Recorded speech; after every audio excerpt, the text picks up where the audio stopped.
Bismillahirrahmanirrahim. Assalamualaikum warahmatullahi wabarakatuh. Selamat pagi ya, semangat pagi semuanya. Semoga rekan-rekan semua ada dalam keadaan sehat walafiat, ada dalam lindungan Allah Subhanahu wa taala.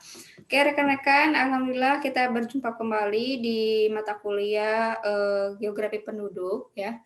Di mana pertemuan kali ini kita dengan suasana yang berbeda karena kita sedang menjalankan ibadah puasa ya, tapi tidak mengurangi rasa semangat kita dalam menimba ilmu, mencari ilmu, pengetahuan, apalagi di bulan suci Ramadan ini menjadi tambahan ladang ibadah untuk kita semua. Amin ya rabbal alamin ya. Semangat terus, jangan pernah males ya. Apalagi sebentar lagi kita akan menghadapi ujian tengah semester. Ujian tengah semester akan dilakukan di minggu depan ya. Sehingga pertemuan sekarang ini adalah pertemuan dua pertemuan, yaitu pertemuan 6 dan 7 karena mungkin tidak ada waktu lagi, sehingga saya akan berikan paparan materi di pertemuan 6 dan 7 dengan materi kebijakan kependudukan. Rekan-rekan semua ya, apa yang menjadi kajian diskusi dalam setiap pertemuan, Masya Allah sekali, antusiasnya, ya Allah, kegercepan kalian, jempol kalian itu sangat cepat sekali ya, sehingga komen-komen yang ada di kolom komentar di Google Classroom itu luar biasa ya, sampai saya scroll, sampai ada yang setiap kelasnya itu tembus 100 pertanyaan, Masya Allah sekali, luar biasa ya.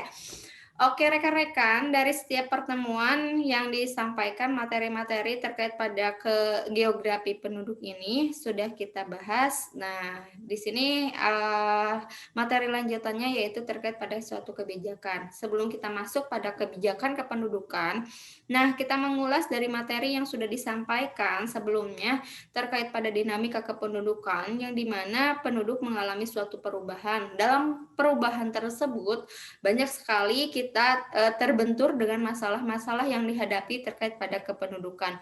Entah itu dari sisi aspek masalah kuantitas, dari sisi jumlahnya, ataupun dari kualitasnya, dari aspek internalnya terkait pada suatu kondisi pendidikan, kesehatan, sosial, budaya, dan lain sebagainya.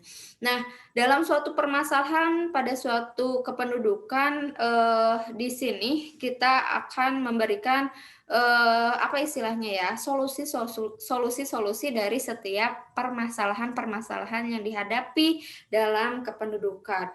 Pemerintah kita itu tidak diam saja terkait pada masalah kependudukan yang dihadapi di Indonesia kita ini. Pemerintah terus bergerak, terus berpikir mencari bagaimana solusinya ya, agar apa yang menjadi masalah dalam kependudukan itu minimal bisa diminimalisir ya kan, bisa dikurangi ya tingkat kecenderungan masalah yang krusialnya yang seperti apa, sehingga nah di sini yang menjadi suatu lanjutan dari materi yang akan kita bahas. Nah, terkait pada kebijakan. Nah, kebijakan ini apa sih dan bagaimana ya terkait pada masalah kependudukan? Dari apa yang menjadi pertanyaan-pertanyaan rekan-rekan ya sebelumnya terkait pada suatu isu bonus demografi. Nah, bonus demografi kita ini sudah santer terdengar ya, bahwa kita di tahun 2035 kita akan mendapatkan bonus demografi. Bonus demografinya ini akan seperti apa dan bagaimana? Kita ketahui terkait pada suatu bonus demografi ini bukan berarti kita akan mendapatkan angka atau nilai kependudukan yang semakin rendah. Bukan seperti itu rekan-rekan ya, maksud dari bonus demografi di sini. Akan tetapi di sini bonus demografi ini kita akan mendapatkan sesuatu yang lebih baik ya, yang lebih unggul dari sisi aspek kualitasnya, dari aspek pendidikannya, dari aspek ekonominya. Nah, pemerintah untuk menghasilkan bonus demografi sudah melakukan berbagai upaya-upaya yang dilakukan terkait pada unsur pendidikan contohnya. Yaitu, program pendidikan biar terjadi kemerataan pendidikan dari Sabang sampai Merauke harus seperti apa, pemerintah memberikan program Dana BOS ya. Yang dulu itu awalnya Dana BOS itu hanya sekolah tingkat dasar saja, karena waktu itu, dengan apa ya, jargon kependidikan kita itu, wajib belajar 9 tahun. Akan tetapi tidak hanya cukup 9 tahun, pemerintah berpikir butuh butuh keahlian ya kan, SDM-SDM yang ahli ya, sehingga masuk ke ranah sekolah, eee, pertama yaitu SMP ya.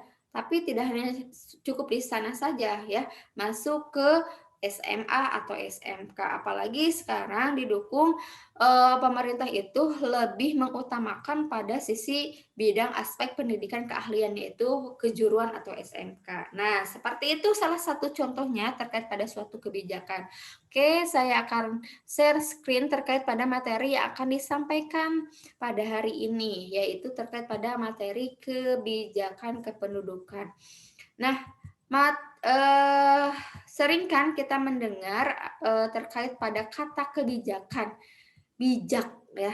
Bijak itu apa sih? Ya, bijak berpikir secara realistis ya kan, berpikir secara logis, bijak hal-hal lain apa ya yang menjadi arti kebijakan. Nah, di sini kita akan kaji terkait pada kebijakan kependudukan karena kita melihat apa yang menjadi paparan materi di minggu-minggu sebelumnya terkait pada persebaran, pertumbuhan, dan dinamika penduduk, ternyata pada perjalanannya penduduk itu mengalami suatu permasalahan yang luar biasa, ya kan? Dari aspek kuantitas jelas ya, pertumbuhan penduduk semakin tinggi, double ya.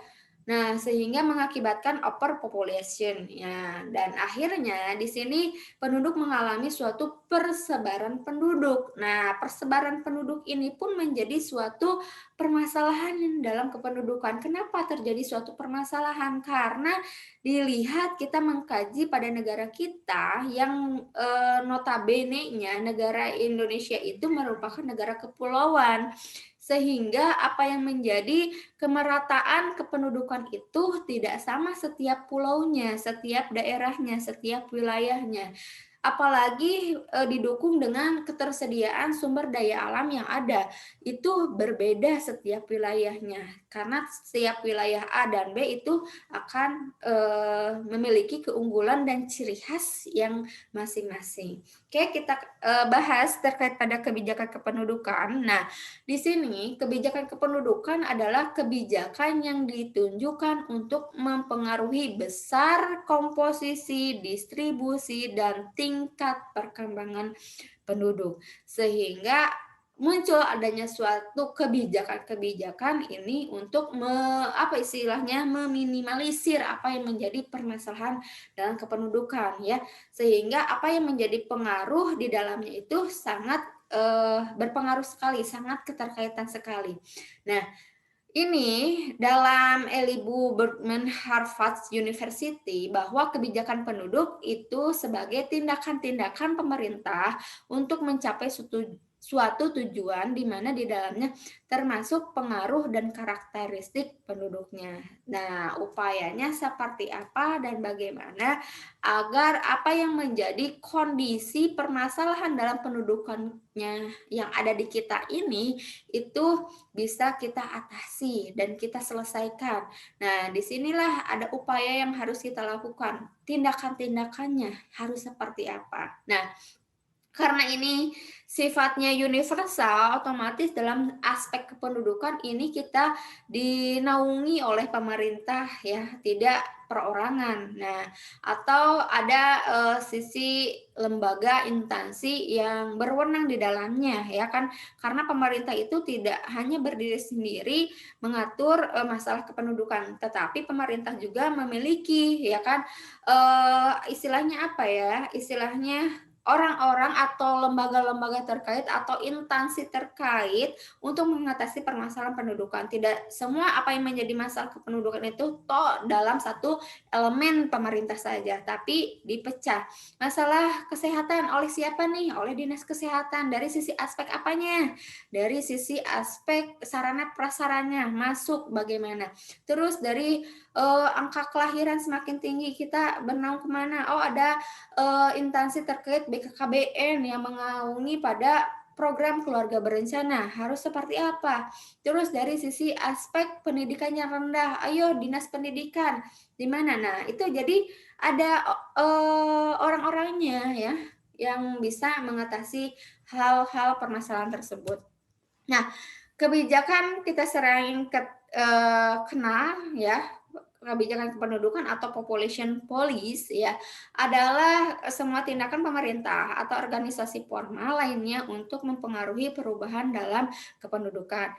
Kebijakan kependudukan bertujuan untuk meningkatkan taraf kesejahteraan penduduk. Di sini pun jelas dikatakan untuk meningkatkan kesejahteraan dari penduduk tersebut. Nah, sehinggalah ada apa yang menjadi tindakan yang dikeluarkan oleh pemerintah. Seperti sekarang di eranya COVID nih, ekonomi memburuk, segala apa yang menjadi pendapatan penduduknya itu rendah, malah anjlok, malah bangkrut.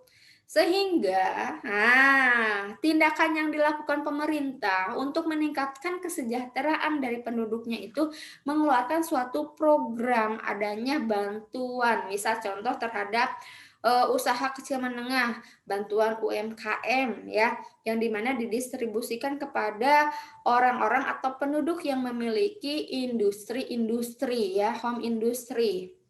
Nah, nanti didata oleh pemerintah terdekat, oleh RT, RW, kemudian kelurahan, masuk ke kecamatan, kemudian nanti ke pusat, ke dinas sosial, dan nanti dari dinas sosial langsung ke lebih tinggi lagi. Nah, itu salah satu contohnya ya. Nah, kenapa kebijakan penduduk itu harus ada? Tadi karena adanya suatu tindakan yang harus dilakukan oleh pemerintah dengan tujuan meningkatkan taraf kesejahteraan penduduk. Nah, di sini jelas ya kebijakan penduduk itu harus ada. Kenapa? Yang pertama, melindungi kepentingan dan mengembangkan kesejahteraan penduduk itu sendiri, terutama generasi yang akan datang.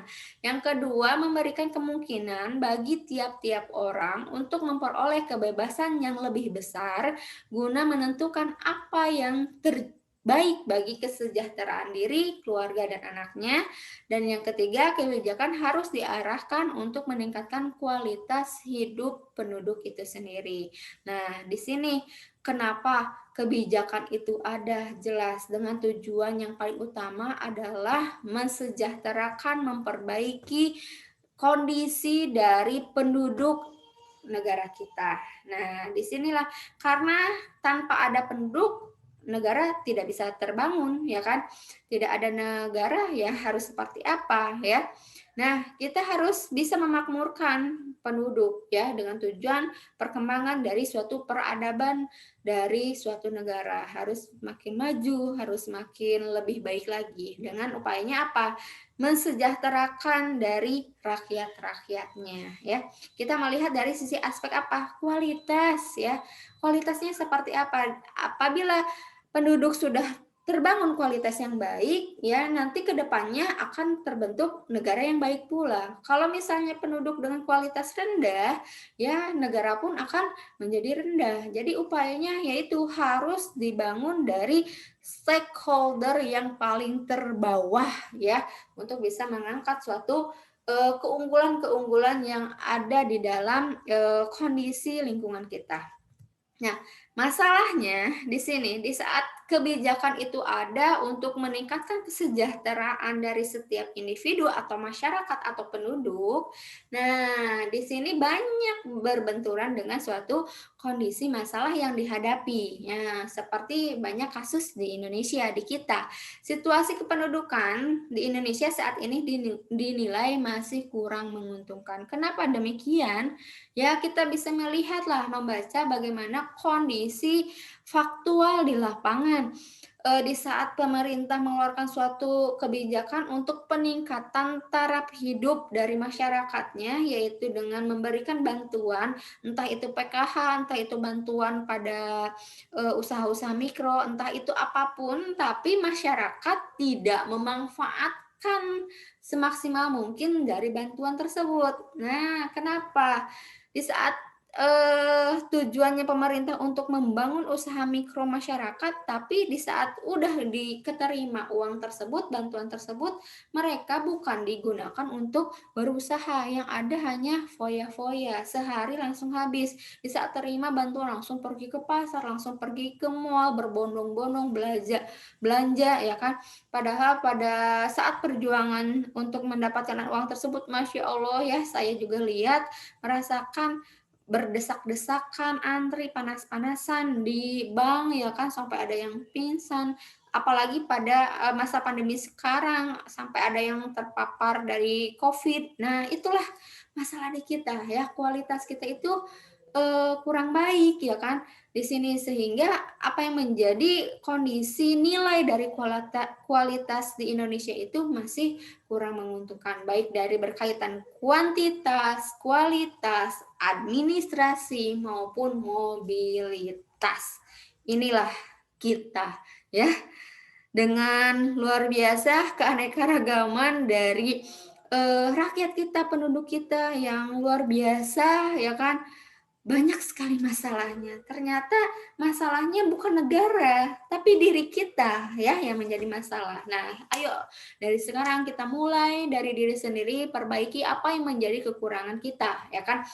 Dari aspek kualitasnya seperti apa, ya kan? Untuk mendukung apa? Untuk mendukung kependudukan Indonesia yang lebih baik lagi ya ke depannya. Nah, tantangan yang harus dihadapi dalam suatu kondisi kebijakan dalam kependudukan kita itu banyak banget, ya kan?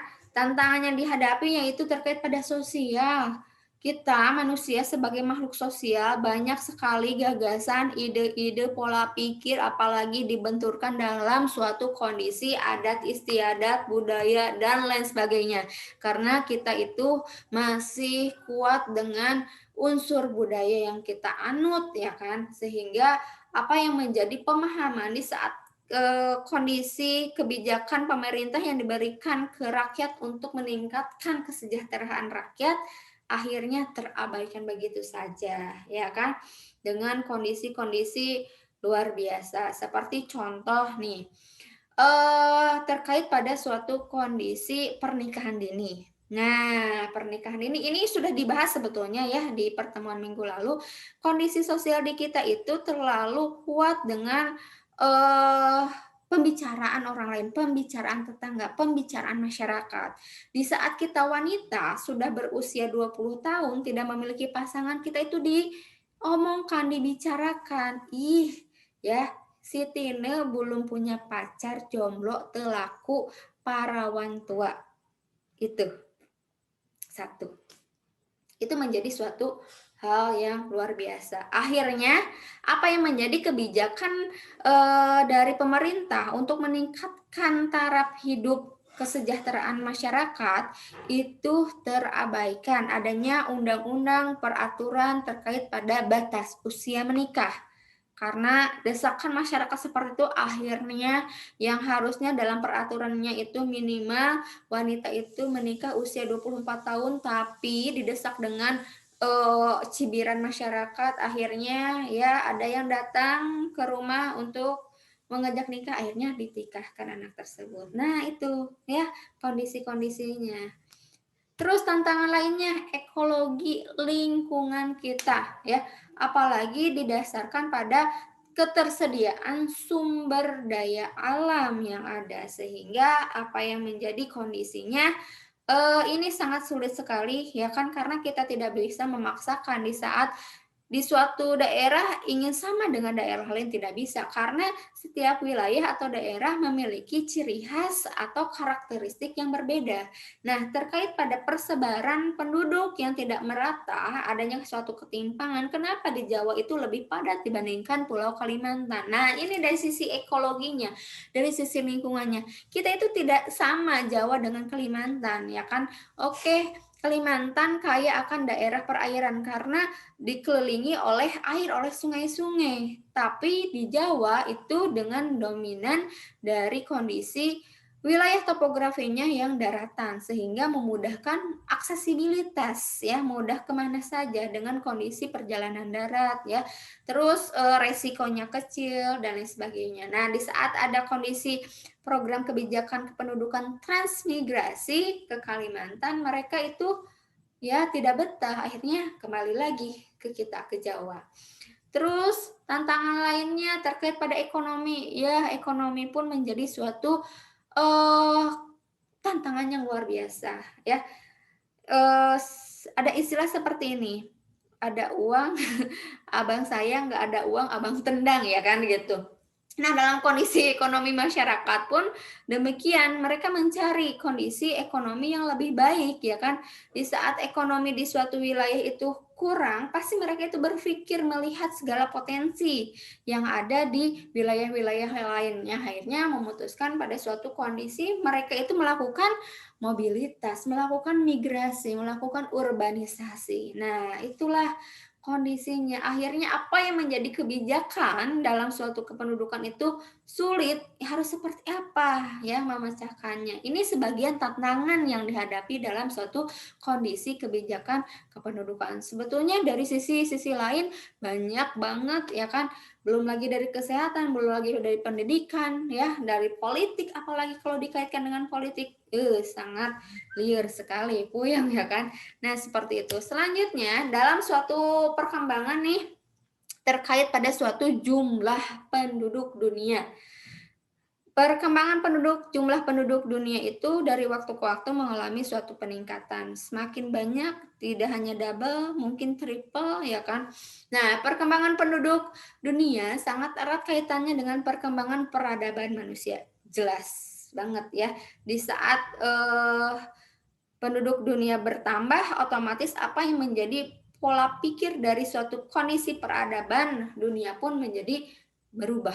Ya, beda seperti zaman dulu, di saat manusia zaman purba hanya beberapa jumlah penduduknya, ya kan, itu mereka berpikir sifatnya itu ya bersama-sama, kehidupannya pun nomaden. Di saat kebutuhan di sini tidak terpenuhi, mereka itu pindah, ya pindah seperti itu. Tapi kalau di zaman sekarang dengan suatu kondisi peradaban semakin canggih, iptek semakin berkembang, manusia berpikir tidak hanya seperti itu, mereka bahkan bisa menciptakan sesuatu untuk memenuhi hasrat dari kebutuhan mereka, ya, untuk terpenuhinya kebutuhan mereka, sehingga mereka terus berkembang, terus berpikir. Nah, kita lihat di sini terkait pada suatu kaitan penduduk dunia yang erat kaitannya dengan perkembangan peradaban manusia. Dalam interaksi dengan alam sekitar, ada 3 tahap perkembangan peradaban manusia.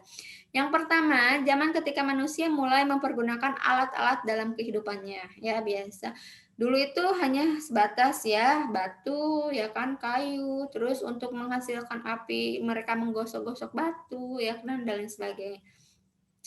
Terus hanya tombak, tidak ada unsur alat lainnya. Terus zaman ketika manusia mulai mengembangkan usaha pertanian, nah untuk menetap. Jadi mereka berpikir capeklah pindah-pindah, ayo kita mencari sesuatu, menghasilkan sesuatu di daerah ini. Nah, mulai dengan pemanfaatan ketersediaan sumber daya alam yang ada, mereka itu mengembangkan pada pertanian. Jadi kenapa pada suatu proses peradaban manusia itu yang pertama dari sektor pertanian, yaitu karena untuk kebutuhan pangan dari setiap individunya.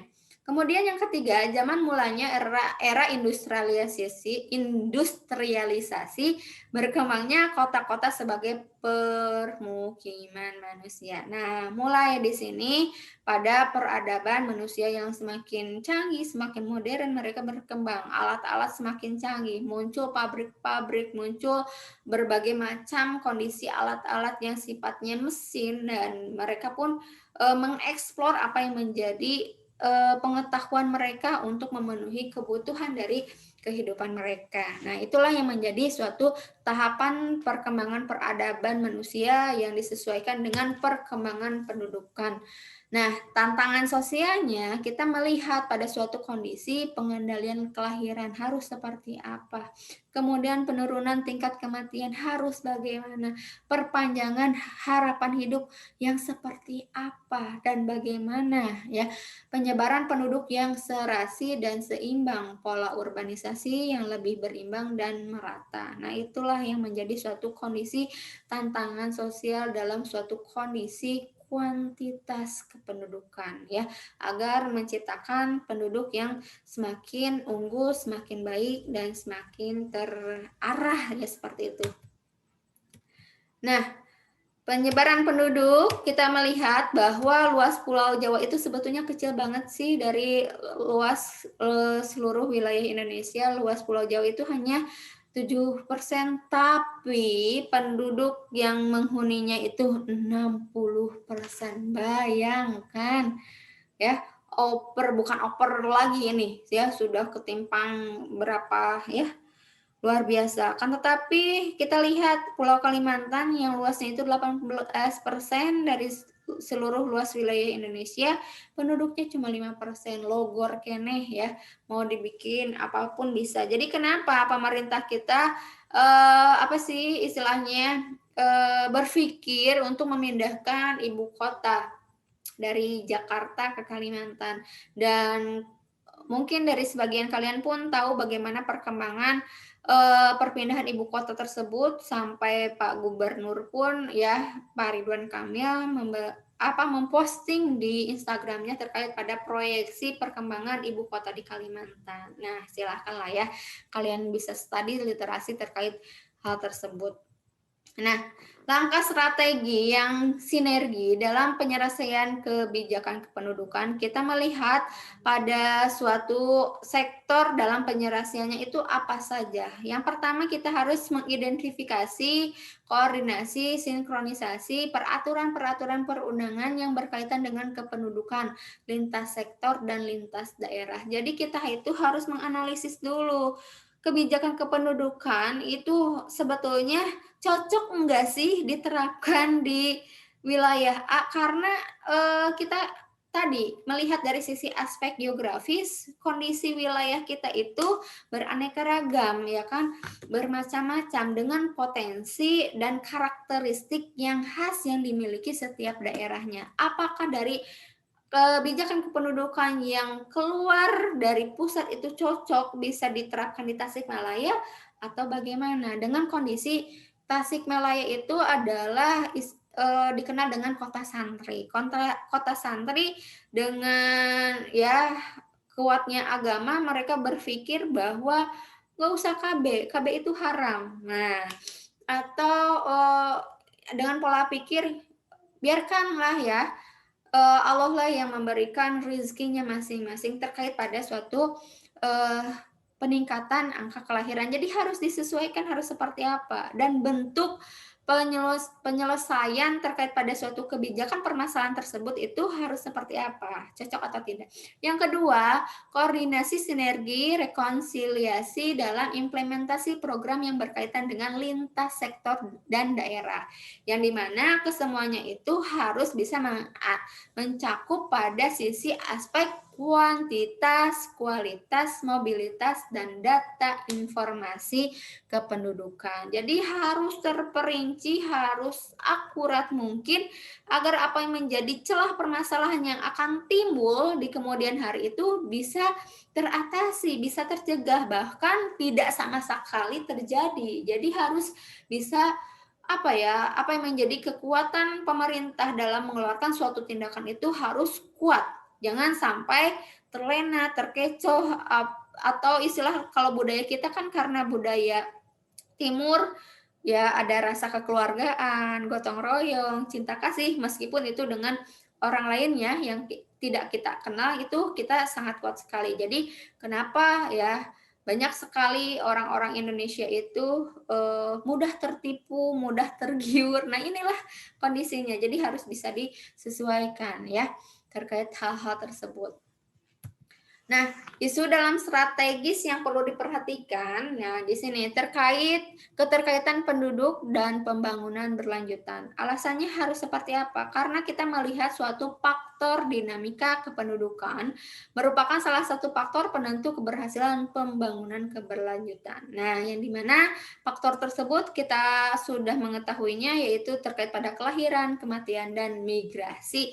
Jadi harus kita kuasai terkait pada suatu kondisi faktor dinamika tersebut agar apa?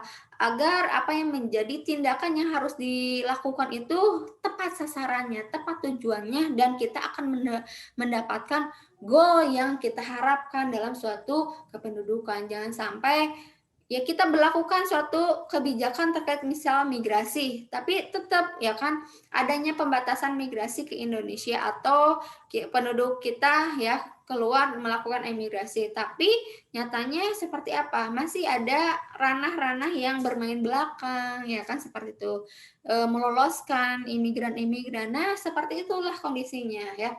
Apalagi dibenturkan dengan kondisi masyarakat atau penduduk yang tidak atau susah ya atau tidak sama sekali melakukan registrasi ya legal ya sifatnya.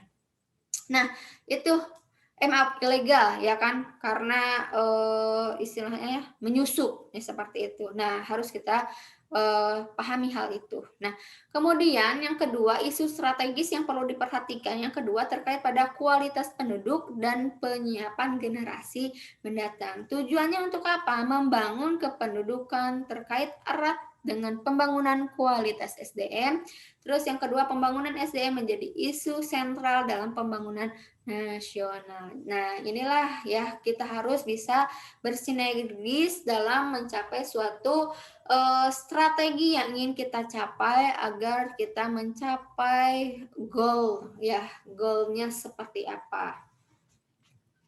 Nah, kemudian terkait hal tersebut, kita harus mengacu pada suatu pembangunan berwawasan kependudukan, yang dimana secara sederhana di sini kita harus bisa mendukung ya kan apa yang menjadi program-program dari pemerintahan untuk membangun apa yang menjadi pembangunan nasional kita itu menjadi sesuatu hal yang berhasil dalam suatu ranah kependudukan. Nah, yang pertama pembangunan penduduk. Pembangunan yang disesuaikan dengan potensi dan kondisi penduduk yang ada.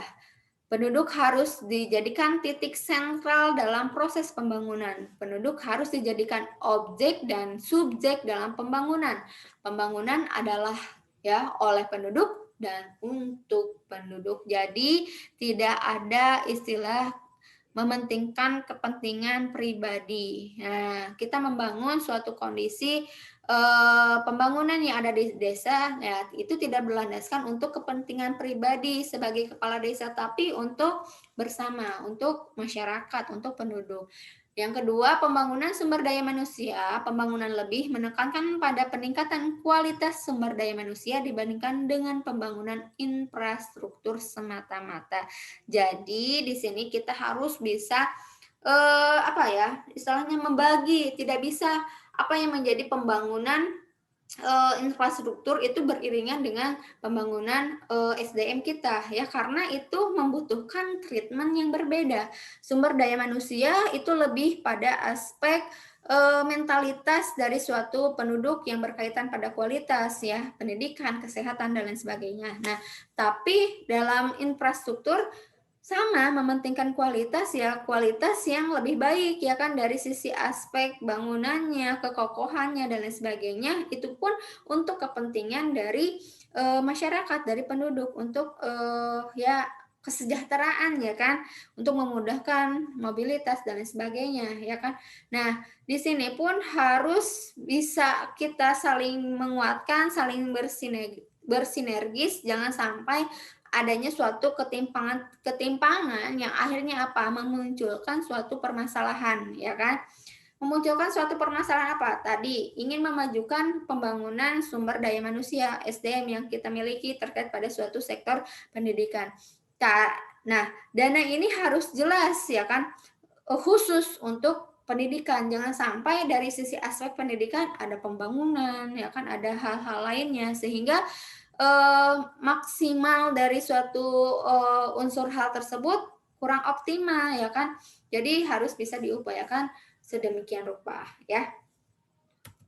Nah, udah selesai.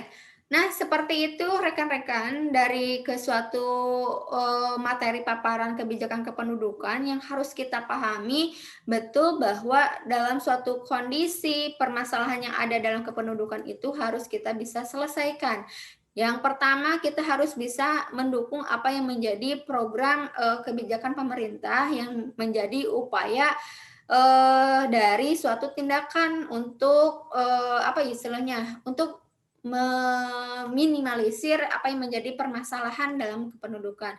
Jangan sampai ada program, ada kebijakan, atau ada tindakan yang dikeluarkan oleh pemerintah diberlakukan begitu saja tanpa ada suatu aksi yang dilakukan oleh penduduk kita. Ya itulah sia-sia ya, buat apa keluar anggaran besar tapi tidak dimaksimalkan oleh diri kita. Nah, terkait hal tersebut ya apa yang menjadi hal-hal yang harus kita picu ya kan, kita harus mampu bersaing ya dalam suatu kondisi hal apapun. Tentunya bersaing secara sehat ya. Dan apa yang menjadi suatu tindakan dari pemerintah berjalankan secara optimal. Jangan ada istilah seperti ini. Di kita itu ada aturan untuk dilanggar. Betul tidak? Kebanyakan masyarakat kita itu seperti itu. Akhirnya inilah keterbengkalaian dari suatu tindakan pemerintah yang dianggap sia-sia ya. Jadi upayakan, maksimalkan, lakukan ya, actionkan, jangan sampai disia-siakan. Begitu rekan-rekan semua ya. Itu yang menjadi paparan materi yang disampaikan pada pertemuan 6 dan 7 hari ini. Mudah-mudahan bermanfaat, mudah-mudahan menjadi amal ibadah. Semoga apa yang menjadi paparan ini tidak cukup sampai di sini. Kalian kaji terus secara literasinya, baik itu literasi di kita ataupun manual, silahkan lah ya. Apa yang menjadi pertanyaan-pertanyaan kalian silahkan kalian tanyakan ya. Minggu depan kita akan menghadapi ujian tengah semester. Selamat belajar ya, sukses terus ya, maju terus, semangat terus, dan tetap sehat selalu, jaga imunitas, patuhi protokol kesehatan. Saya akhiri. Terima kasih semuanya. Wabillahi taufiq wal hidayah. Wassalamualaikum warahmatullahi wabarakatuh. Ya.